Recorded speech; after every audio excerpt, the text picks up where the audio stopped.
All right, what's going on, everybody? How you doing? Happy Sunday. Happy Sunday to everybody out there listening in. I am Josiah Franklin, founder of what we call Heal PTHD. And for those who don't know, PTHD stands for Post-Traumatic Hood Disorders. Post-Traumatic Hood Disorders, okay? Now, if you want more information on that, do me a favor. Go to healpthd.com. You see it right here on the screen. Go there. You can even scan the barcode over my right shoulder or left shoulder and go there. Get registered and get involved. But we're going to get it started here today and get going in as we do every Sunday with Reset Sunday. If you're joining us now, please do me a favor. Share this video with as many people as you can think of, because this is going to be a conversation that they don't want to miss. I promise you. All right, let's talk about it today. Now, what is it that we're going to be talking about today, Josiah? Well, let's get into this. Today we're talking about fathers nobody checks on. Give me 1 second because my fan is driving me crazy. Hold on.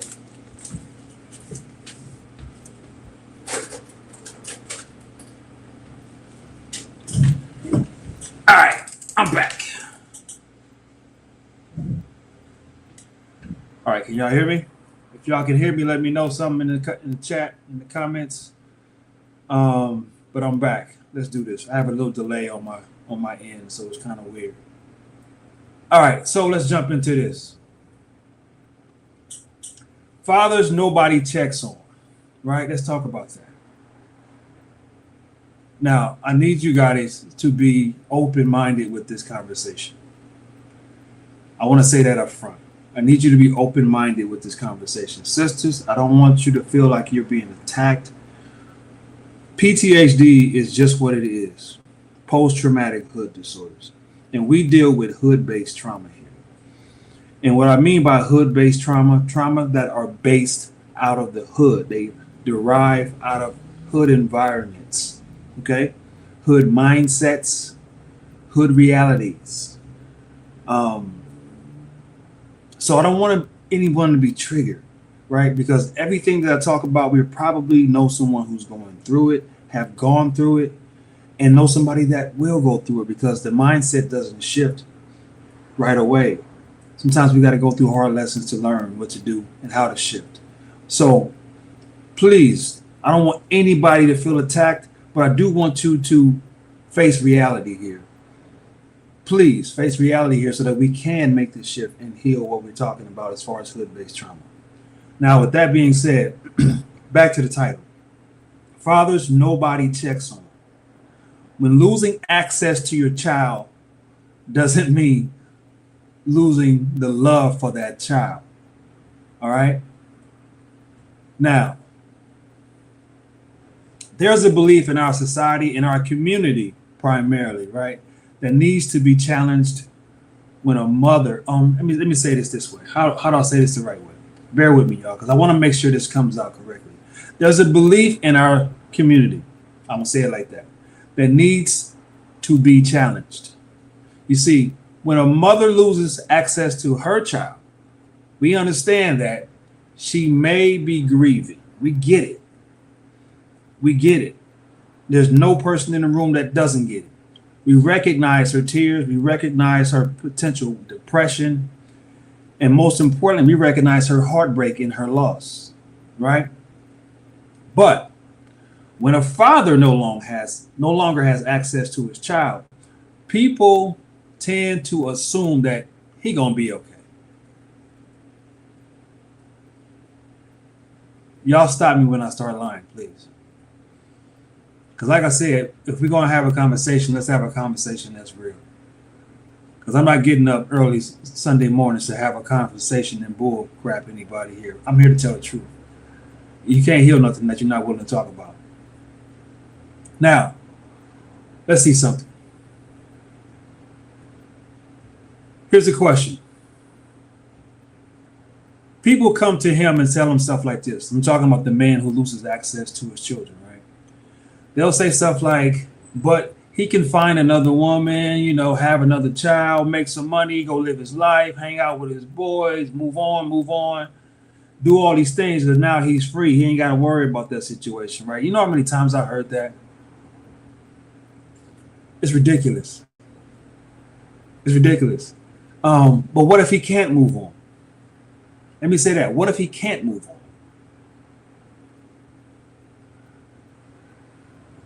Is that okay too? It's like I have a bad connection right now. Can everybody hear me? This is making this whole thing make me want to start over from scratch. Can everybody hear me right now? Please, if you can hear me, say something in the chat room.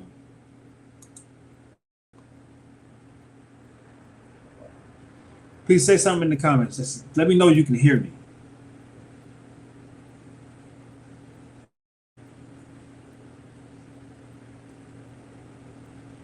This feels kind of funny.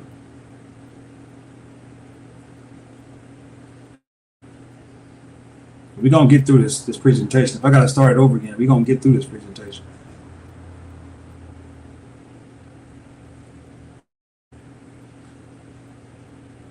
Okay, you can hear me. All right. Thank you, Tony. All right, so let's get back to this. So, like I said, they act like as if he's supposed to get over the situation. And it's not a reality. Now, what if he wakes up like the mother, thinking about his child, wanting to see his child, missing them on birthdays, missing them on Christmas days? Like, every time you see a man with his son, you like, dang, where's mine? You hear somebody talking about the kids' accomplishments, and you like, I can't even enjoy that with my son or my daughter. Is that possible for that man to feel that too, just like the mother would? Like, what truly happens when a man loses his ability to participate in his child's life, but nobody gives permission for him to grieve? And a better question is, why does he not have permission to grieve? Why doesn't anybody check on that person when that person is going through that? Today we're talking about fathers nobody checks on. This is why I named it that. Men love their children just like women do. And sometimes that gets lost in translation. You see, a father may not physically carry the child. He may not carry his child for 9 months and physically give birth. But that does not mean he does not have emotional attachments to his child. It does not mean that. When a father becomes separated from his child, people do not always recognize it as a legitimate loss for that father. He may hear stuff like, keep on living, man. He'll be back. He'll come back eventually. I must have heard that about 100 times so far. Matter of fact, I heard it this morning when I was talking to somebody about this. He'll come back eventually. That's just not real, man. But none of these things can replace your child, okay? The loss of that child, the loss of access to that child, I should say. Another relationship cannot replace your child or daughter, your son or daughter. Another child can't replace the child that you miss. Money, success, all the things in the world cannot replace that connection. Let's be clear. Let's be clear. None of these things can replace it. Now, it doesn't stop us sometimes as men from chasing those things, trying to mask how we feel about the situation. I've done it. And I found it to be very true that you cannot replace that. You know what I'm saying? Like, there's no other child that can replace it. The fact that you have a child out there that you can't call, talk to, see, go to graduations, take to the movies, go out to eat with, be a father to, show him how to drive a car, all this stuff, talk about him on his first dates and all that. Like the things you lose access to, you cannot replace that with material, external things. You just can't. or other people. You just can't.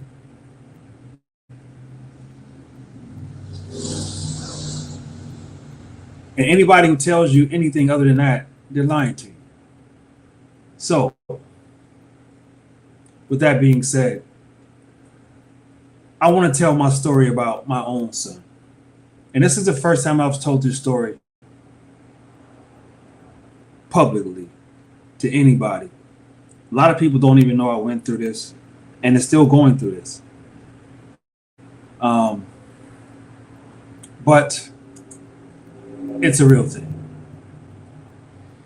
And I want to address something really quick that Tony is saying right now. Tony says that he can always go to court and fix that. Address the discussion and why a father is disconnected. I'm about to get to that right now, Tony. The story of Dijon is going to tell you that right now. Answer all of your questions. So just stay tuned. It's coming. Be patient with me, brother. All right. So this subject is very personal to me. It's very personal. So I'm going to try to work my way through this. I am not speaking from a textbook understanding. I'm not teaching from a PhD philosophy. I'm teaching from raw, uncut experiences. You cannot replace experience. Education, external education that is, cannot replace raw experiences. So I'm speaking to you from actual occurrences. I am a father of two young men. One of my kids, he's 29, just had a baby, so I'm a grandfather now. Thank you very much. But then I have another one who's 25 now.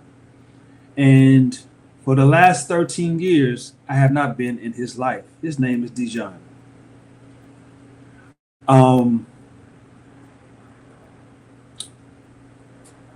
I once believed that becoming a father meant always having access to my child because it's my child too.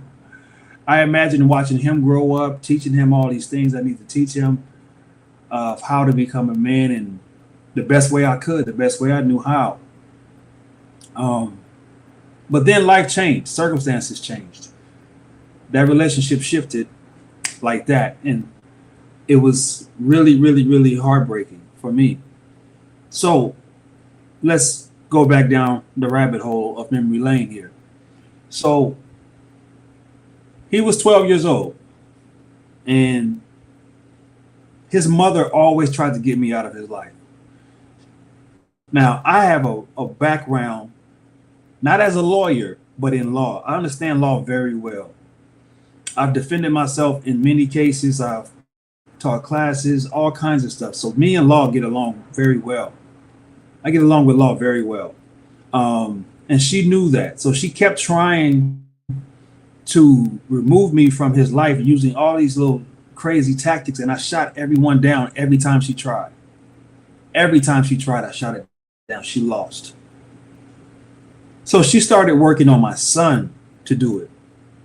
So as a father raising a son at he's 12 years old, this is the time in his life he needs to start kicking it into gear to figure out who he is, what his purpose is, and how I can help him to advance that situation. I've always had him in sports. He was going to be tall like I am. He maybe right now is a little bit taller than me. But I had him in sports. I had him in karate. I had him in basketball. I had him in all kind of stuff, doing stuff with him. I was always at his schools. I knew the principal by first name almost. I was always at his teachers and at his school doing stuff, checking up on him. He was 12, and I must have missed something because the teachers didn't tell me that he was not doing well in classes for a minute. And I got a whiff of it by one day I was picking him up from school, and his principal calls me into the office and says, "Look, Mr. Franklin, check out his grades." I'm like, "What?" So of course I was livid. So I take him home with me that weekend, and I let him have fun with his brother because I had both of them with me, as I always did. I always kept them together. And that Sunday before we went back to the house, took him back to his mom's house, um, we had a conversation about this. And he acted as if I was bothering him by having this conversation. Of course, I had to check him. So I immediately calls his mom and get her on the phone because he's with her during the week. So she had to have seen him not doing the work that he's or not bringing home the grades that he normally brings home. So I call her and I get her on the phone and I ask her about this issue, and she gets an attitude with me like I'm bothering her. Like, I don't have time for this conversation with you right now. You tripping for no reason. I said, the boy got 3 Ds. How am I tripping? She hangs up in my face. Now he sees that.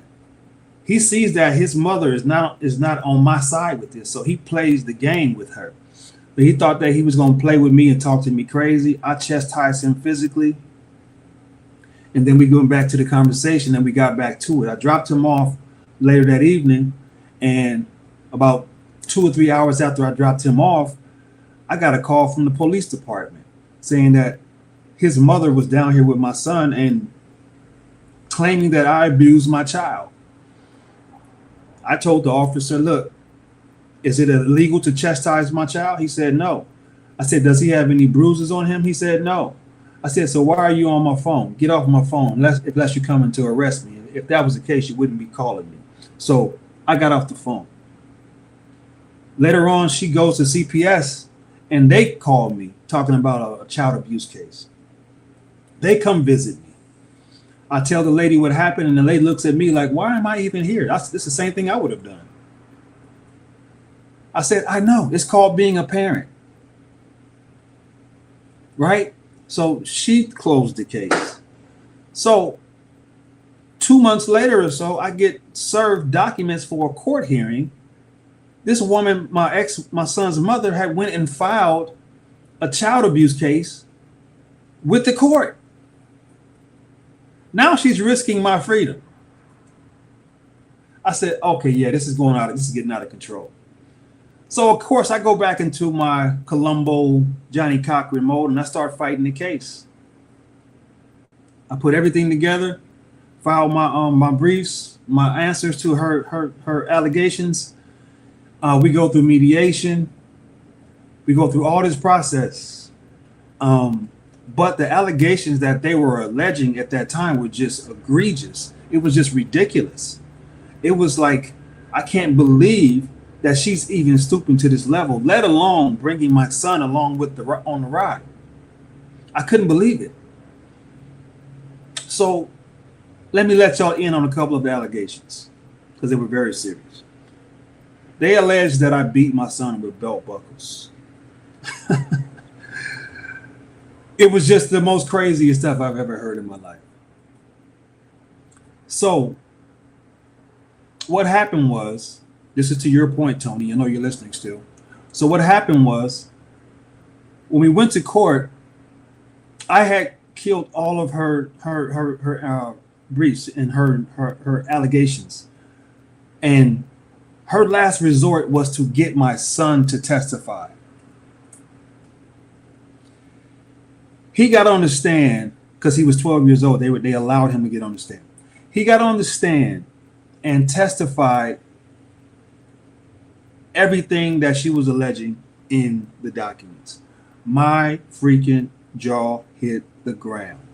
Here's my son that I raised from birth, been there, cut the umbilical cord, caught him coming out of his mom's womb, been there from day one, did everything I could to make sure that he was okay. Is sitting on a stand, lying on his father just for trying to be a father in his life, something that I never had personally. Long story short, the judge ruled in her favor and legally stripped me of parental rights.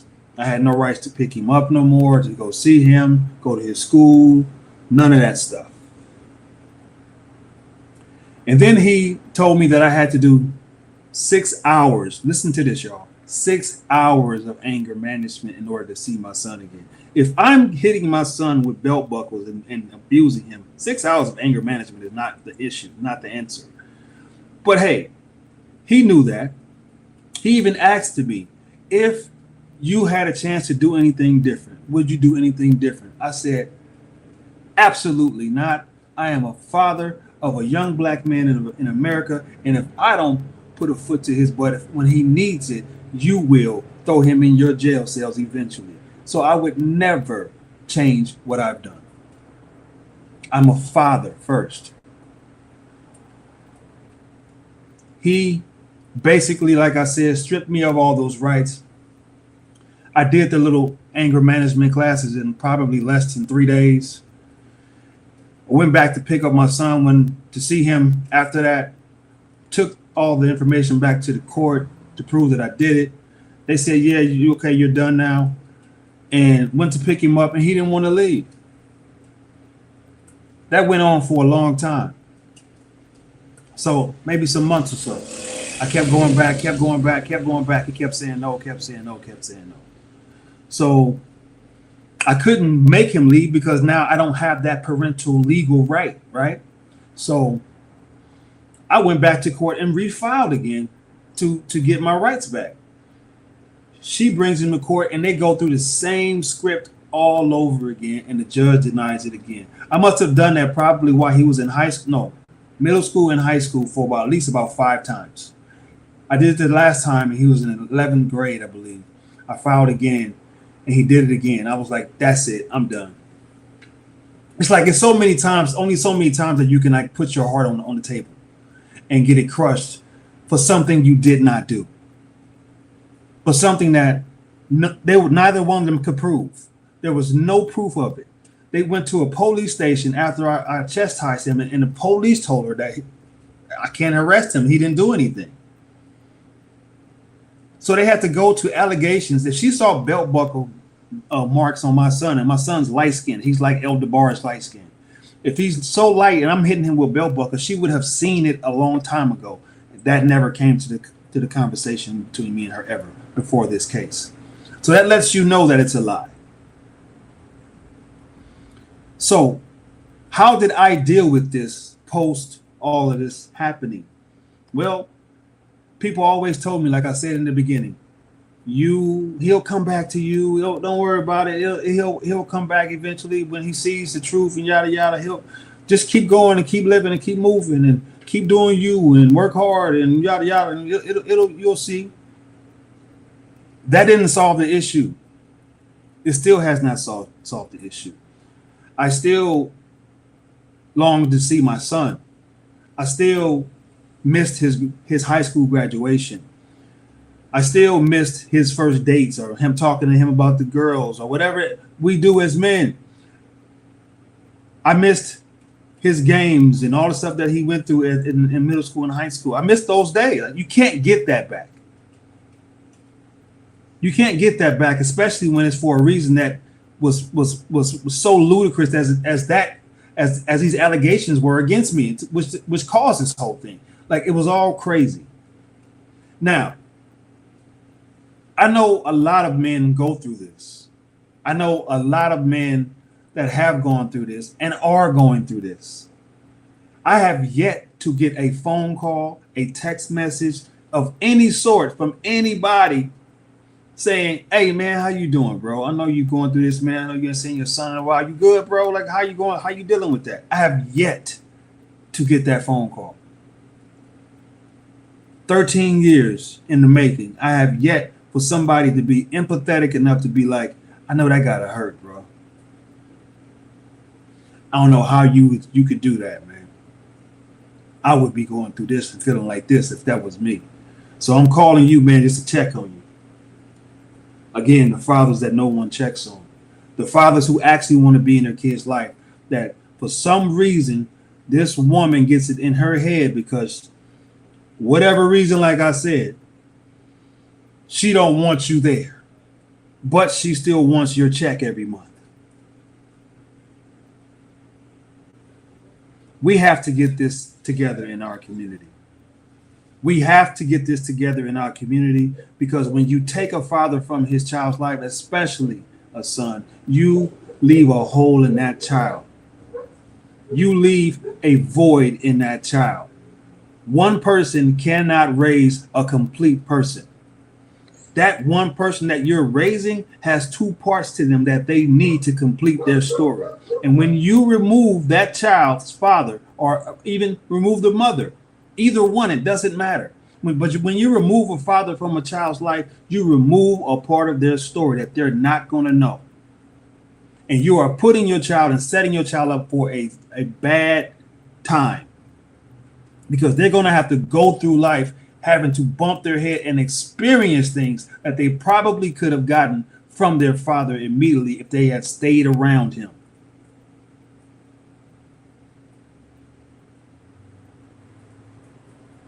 Tony, you're getting hella disrespectful at this point, bro. Like, this is not even funny at this point. You sitting here telling me that maybe your son just doesn't like you? Are you serious? This is what you're saying, Tony? All right, I'm not even gonna pay that no attention, because that's just complete ignorance. We're gonna get back to why I'm here. Maybe your son doesn't like you. I've heard it all at this point. This is another black man. This is another black man telling a black man, maybe your son doesn't like you. After all this story I just gave.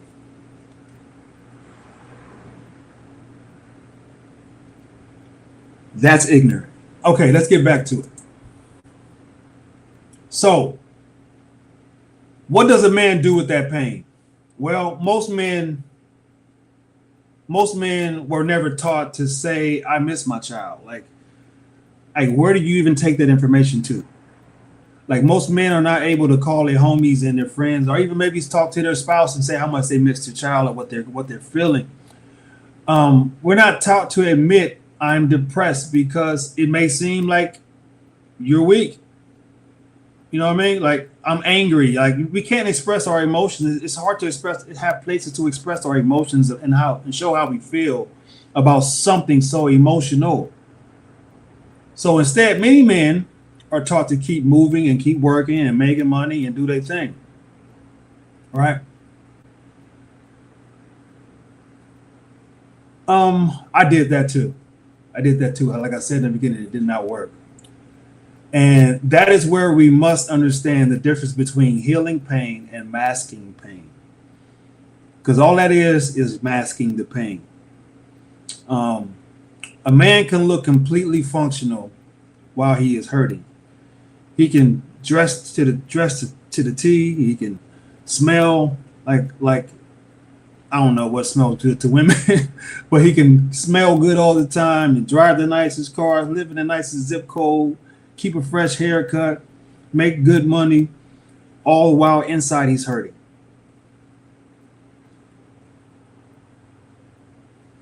This is a message to the women out there. If you have a man in your life and you know that he may be dealing with this, please check on him. Just ask him, baby, how are you dealing with this? And I guarantee you he's going to appreciate it. I guarantee you he's going to appreciate it. Listen, y'all, I'm talking to the brothers here.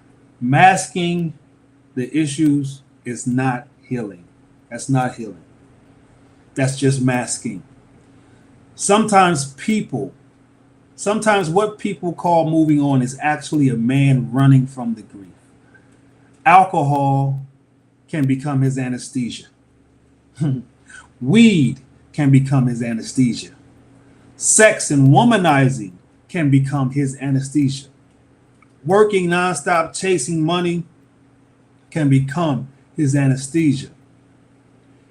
Even ambitions can become a way to avoid sitting quietly long enough to feel what was lost, that child. And eventually, a man has to ask himself, what am I really running from?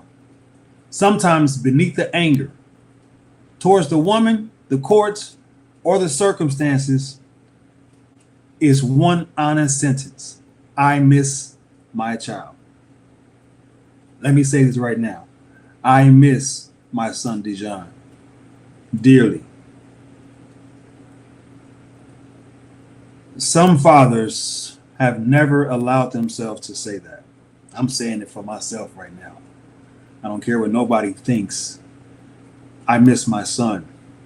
Um, I love Quran. I love my older son, but I have two children on this planet. So a piece of me will always want to see my son. And for years, I was angry about this, and um, I had to work through that. I had to work through that. I understand now that everybody has their destiny and their journey on this planet. And this obviously was a part of the journey that he needed to take for himself. It probably had nothing to do with me, but more to do with what he needed to go deal with and see for himself, even as a child. So, again, hopefully our journeys and our destinies will bring us back together. But I had to move forward and move past that understanding. It may not just be about me. And it doesn't stop me from being human and wanting to see and be with my son. But at the same time, I had to do something to kind of curb that anger. We often see anger or angry fathers and call them bitter without speaking what happened before the anger. Sometimes anger is grief wearing armor, basically. Like it's protection. That's all really emotions are anyway. It's just an armor protection from something that you've been hurt before behind. So you built this armor shield so that you can't be penetrated and hurt that way again. Anger is one of those emotions of protection.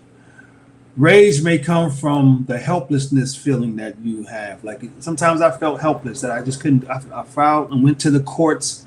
I know how to go to courts very well. I went to the courts and did all of those things, trying to get my so-called parental legal rights back. I did all those things. But yeah.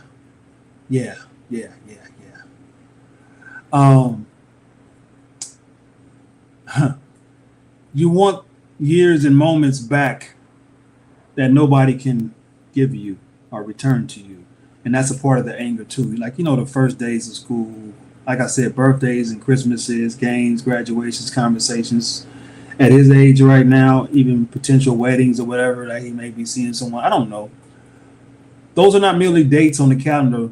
They are pieces of someone's life. Once those moments pass, they cannot be recreated.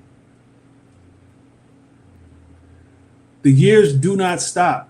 One of the hardest lessons I have learned is that time does not stop while you are separated from your child, right? Your child continues to grow. You may still picture the little boy you remember. But now, for me specifically, he's a grown man. He's 25 years old, literally.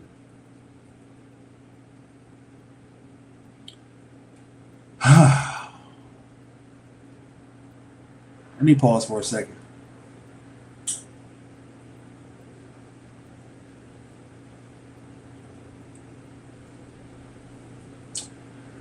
A separated father may grieve for two things: the relationship he does not currently have, and the memories he never had the opportunity to create with his child. That has affected me, and I would be lying if I said otherwise. I am talking about it publicly because silence does not and cannot change what happened, but telling the truth may help another father or even another mother from making that decision.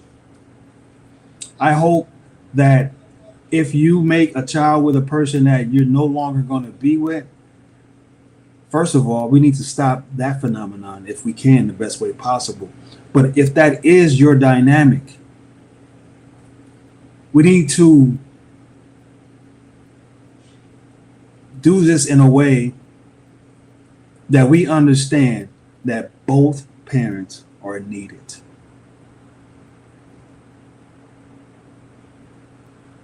Stop all these emotional fights because you want to punish someone for your relationship. But who you're really, really, truly punishing is the child that's in the middle. You see, the one that's really going to suffer the most from this is my son. He's going to miss a piece of him that he's not going to have. And he's only going to have the version that his mother tells him. And trust me, it's not going to be the best version. He's going to miss a piece of him that he never had. I can say that because I know I didn't have my father. And when I got a chance to be around him as an adult, I saw things about him that were in me that I never knew where it even came from. Now I know where it came from.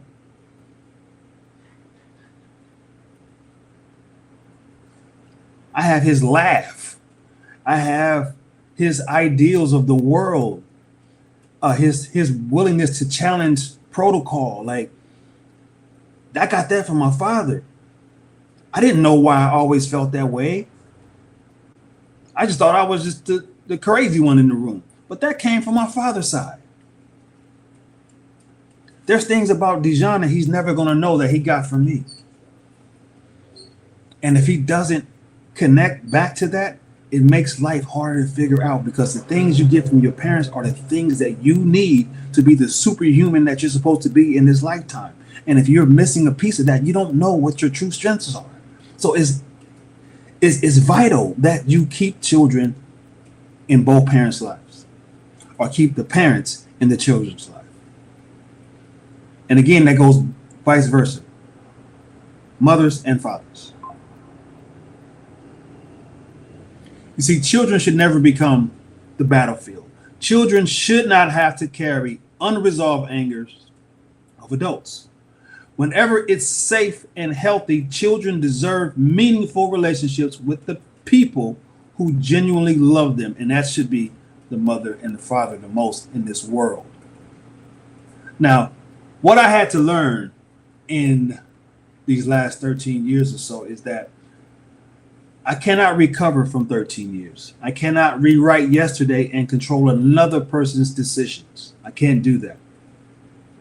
But I can decide what kind of man I will be today. I can heal. I can take responsibility for the mistakes that belong to me without accepting responsibility for anything that happened. Let me say that again.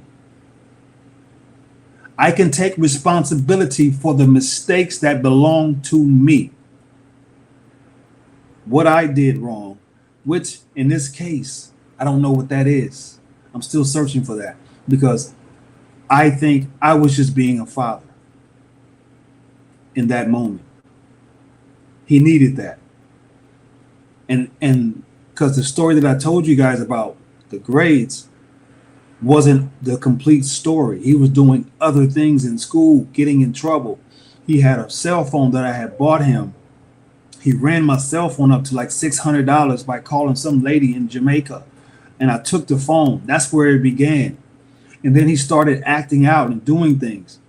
And I'm trying to talk to his mother about it, and she wasn't trying to hear it. So when we got to the grade perspective or issue, that's when it hit the fan. It wasn't just that one day. He was starting to do a lot of things that was just ridiculous. And his mother would not work with me on getting it corrected. Even when I took the phone from him, she got mad that I took the phone from him. Like I'm supposed to leave my phone with him and he's running it up to $600 calling some grown lady in Jamaica. Like, why are you not on my team? We're trying to raise a functional human being here. An accountable human being here. Like, how does this make sense to you? Like, she just, if I said it was red, she gonna say it's blue. If I say it's white, she gonna say it's black. She was just always against me for whatever reason, because we had a whack relationship. That's cool, but I moved on from that relationship. It wasn't about her for me. It was about my son. But for her, it was about how she can punish me. And she did the ultimate thing by getting my son to lie on the stand. So for me, I had to take my own accountability for my actions. So I can remain available. I can keep my heart open. Most importantly, I can refuse to let the pain destroy the father inside me. I still have another son that I had to raise. And I think I did a damn good job with him. He's doing well. He's happy. He's married. He's got a baby. They're living out there in the IE.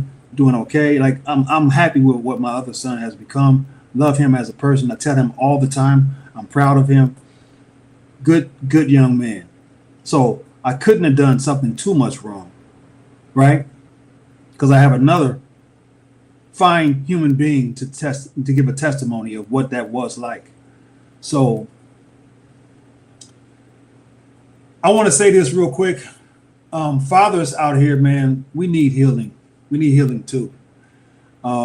We often tell men to take responsibilities for what they should take responsibility for, but responsibility without healing can still leave a wound for a man.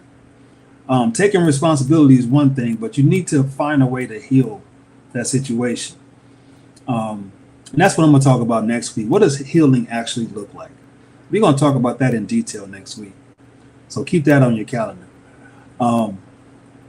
Fathers need safe spaces to say stuff like, this just hurt me. Like, I've cried on my own. I've cried when I'm by myself. I've cried even in public and nobody knew it because I saw someone with their kids and it just reminded me of my son.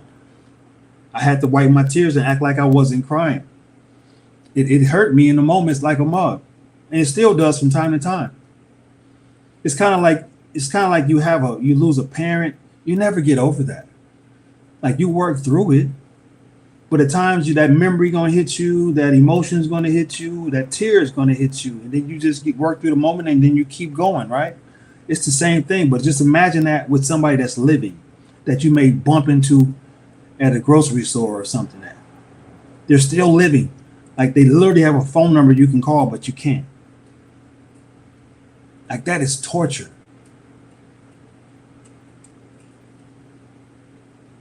But it's something that we have to work through to heal. Men, we have to heal this issue. Men, if you have gone through this, and I know that there's a lot of men who go through it, because guess what? I started a child support, men's help for child support organization years ago. And I couldn't believe the stories I kept hearing in this process. Like, the stories were just so horrific. Like, people can just be evil when they're emotional. Like, it makes no sense. But if you've gone through this, healing is mandatory. Like, you need to heal the situation. Now, when I say heal, I don't say ED, because I think healing is an ongoing thing. You never know what's going to trigger you or rehatch that memory. But you got to get in control of it. You got to get ahead of it. That's the part of the healing I'm talking about. Don't let it control your mood. Don't let it control and send you down angry mode. Don't let you make you mad at women. Don't do that. Don't do that. Because that's just going to eat you alive from the inside out. Here's a question for fathers. I got a couple questions for y'all, fathers out there. Have you ever lost access to a child you love? A child, your child. Have you ever lost access to a child? Next question is this. Did anyone ask how it affected you emotionally? Did anybody follow up with you and check on you about that? Next question is, what did you do with the pain? How did you process that pain? Did you drink? Did you smoke? Did you work? Did you date? Did you become angry? Did you shut down or make yourself emotionally unavailable? What did you do with the pain? Have you grieved the relationship, or have you only distracted yourself from the loss of that relationship? Has the pain affected the relationship that followed?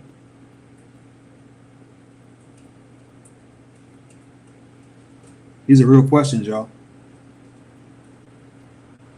Here's the biggest one.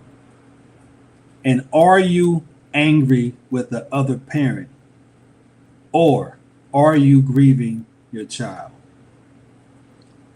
I want to deal with the first half of that question. Are you angry with the other parent? You see, I was angry with her for years, and I still don't understand it. I don't understand what it takes for someone's mind to go to, I'm going to remove you from your child's life. I just don't understand that. I will never get that. I just don't get that. Um, but I just don't get that. That's just pure evil to me. So I'm not even trying to understand that because it would never make sense. But what do you do with that energy? Because it doesn't stop the fact that this happens.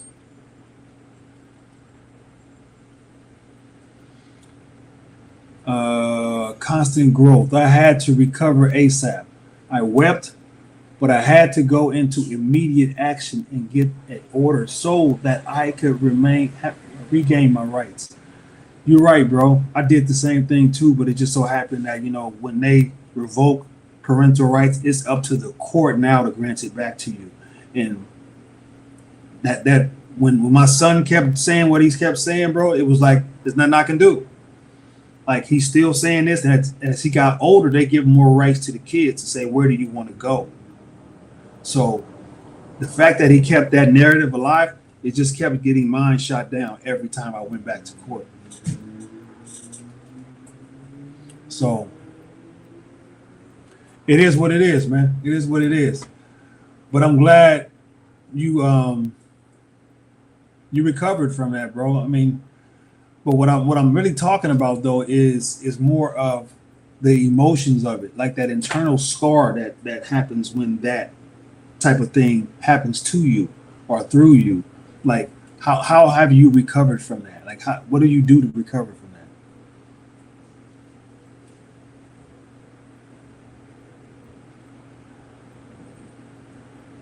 Let me say this. If your child walked through the door today, would they meet a healed father or a wounded father? If my son came in his room right now, would he meet me in a healed space or a wounded space? Can you be healed and wounded at the same time? I don't know. That's a tough one because I would still be hurt, but I would still be able to deal with him on a now level, on a let's build from here level. Because the past is just the past at this point. Like we can't go back and change it. We can't do nothing about it. Here's the big reset I want you guys to leave with, okay? Here's the big reset. We're about to close out in a second. Here is the big reset. Now,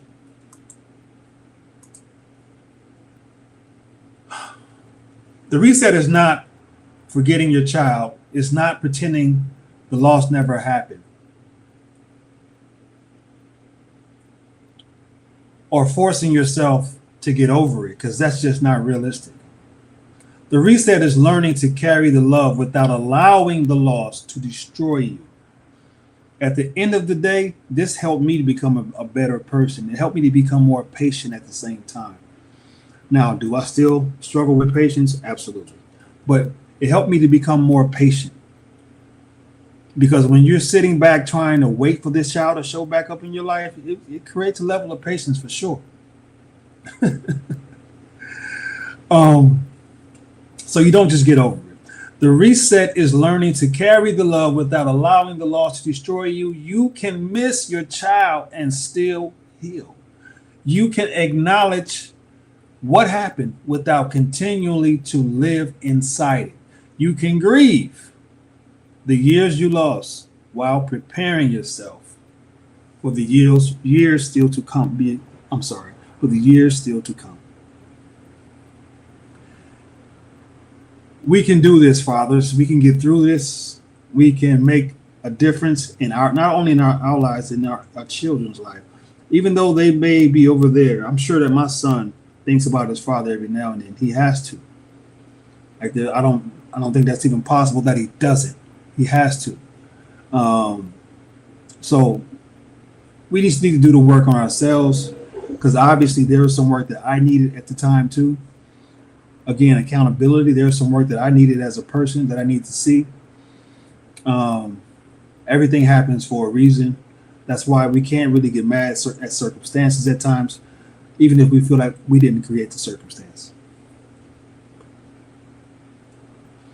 I have a message to the children before I get out of here. All right. Sometimes a child may believe my father didn't care. Sometimes that may be true, right? Some people are just like that. But sometimes there is a story the child does not know. Sometimes adults made mistakes, relationships fell apart, communication broke down. A father may not have known how to fight for the relationship correctly. He may have felt ashamed, powerless, wounded. He may have believed there would be more time. Sometimes a father loved his child every day they were apart, right? A lot of that case is not me. I knew how to communicate it. I fought for it diligently. I did everything I was supposed to do. For whatever reason, spiritually, this was a time for separation between me and my child. And hopefully, Spirit will see fit to bring it back together sooner than later, hopefully. But I have a message to you, Dijon, before I get out of here. If you ever watch this, Dijon, this is for you. I love you. Time does not change that. Distance does not change that. Circumstances do not change that. There's never been a day when I stopped being your father, and no person can ever replace you in my life, okay? Whatever life eventually allows our relationship to become, I want you to understand your absence from my daily life was never the absence of my love, okay? There's a difference. You know that I fought for you, and I fought for you because I love you, and I wanted to see you have something that I never had, and that was a father in my life that cared about me enough to fight. My father never fought for me. He never came for me. He never, nothing, none of this, none of the above. I never went to a movie theater with my father, never sat in a restaurant. I sat in one restaurant in 6th grade. He took me to Bob's Big Boy for my 6th grade graduation, and that was the last time. I've never done anything fatherly with my father. I wanted my children to have something different. I wanted them to have access to me so that they didn't have to feel like I felt on so many Christmas mornings. Waking up with no gifts under the tree, no father there. My other siblings have everything and I have nothing. I got to go outside with holes in the bottom of my shoes on Christmas Day because my mother couldn't afford to get it. But the other kids' father got everything for them. Like, I didn't want them to have to experience that. I didn't want them to feel that loss when I went to high school and playing basketball and other kids' father is there cheering them on and coaching them and correcting them when they even mess up and all that stuff. And I'm here by myself trying to figure out life in real time with nobody to talk to. I didn't want them to go through that. That's why I fought, stayed in both of them. I had to fight for my other son too to stay in his life. I fought for both of them. This one just took it to the extreme. And I know so many men. I'm not the only person who went through this. I know so many men who's gone through this. And it's just ridiculous that someone would want to take a child from their father. I will never understand that. Besides the fact that you're emotionally scarred and you want to punish a child for your emotions.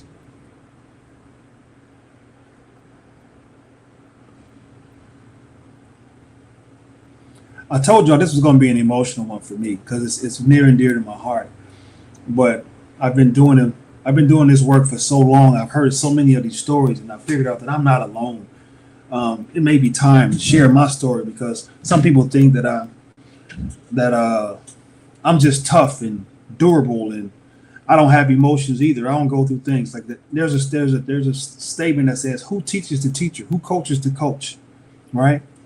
Like people are human beings. I don't care what plateau they standing on. People are just human beings. Everybody goes through something. The preacher at your church is going through something right now. The Bible hour in your elate is going through something right now. The president is going through something right now. Everybody goes through things in life. Who coaches the coach? Your therapist is having issues right now. No one here in this lifetime is going to be perfect, free of problems.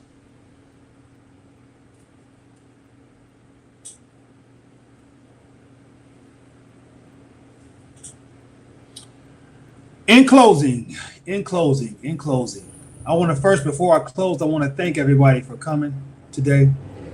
I really appreciate the time you're taking to follow me on this journey called Reset Sunday. I do this every Sunday to bring different perspectives for the week to follow, which turns into life eventually. And I want to bring this conversation and keep this conversation going. So if you want to stay involved with what we have going on, I need you to go here and subscribe, healpthd.com, and subscribe on YouTube to keep in the loop of information that we're going to be putting out here. We're here every week. We got a lot of courses. This is not just about us talking, y'all. If you're ready to do the real work of healing, I have some stuff for you. I have some courses that you can sign up for. We also have therapists on our team that you can partake in therapy with. We have spiritual healing things that you can do. We have a lot of things we can offer you with PTHD. If you're ready to do the real work, please go to healpthd.com. Go to healpthd.com, register on the page, and someone will call you within 24 hours to see where you're at with it and what we can do to assist you. All right? We have a lot of courses for the youth and for adults. Okay? So, in closing, I want to do this. As I say thank you once again, I want to say this. Fathers are walking through our communities carrying invisible funerals. Nobody died, but something was lost. A relationship, a childhood, a connection, years, memories, because many men were never taught how to grieve their losses, but bury the pain beneath anger, addiction, relationships, work, ambition, etc., etc. Today, I am saying, dig it up, fathers. Dig up those pains. Not so you can live in it, but so you can heal it. Unbury those issues, put them on the table, look at them, go head up with them, and deal with them. Listen, y'all, fathers hurt too. Fathers cry too. Fathers miss their children too. Loving your child deeply does not make you less of a man. It's part of what makes you a father. To every father out there carrying this pain, I'm begging and pleading with you. Do not mask it. Do not let it destroy you. Do not turn it into hatred. And do not let it make you abandon the rest of your life. Heal yourself. Keep becoming a father you want your child to know. Because sometimes the greatest thing you can do during the years you cannot control is make sure that if the door ever opens again, the man standing on the other side is ready and willing. Do the work, y'all. I appreciate y'all for joining me today. If you know someone who needs this information, please share it with them. Share it, share it, share it.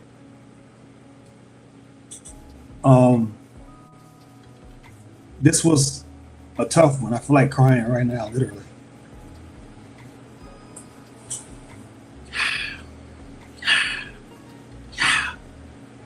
Whew. Okay. It's the first time I did this.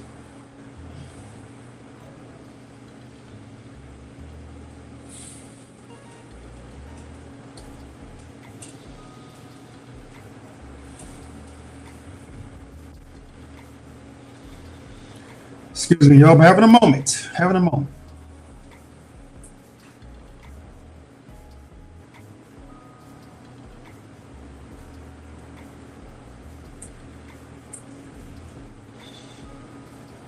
All right.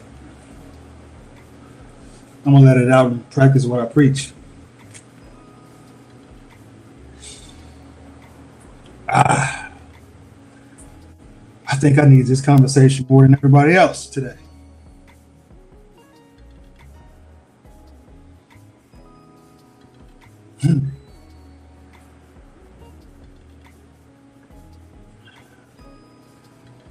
It's all right, Josh. Here, it's okay. It's all right. It's all right. It's all right. It's all right. All right.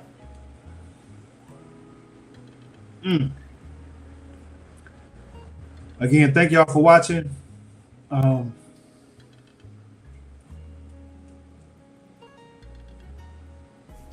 share this video with other people who need this message. I definitely needed it this morning, as you can see.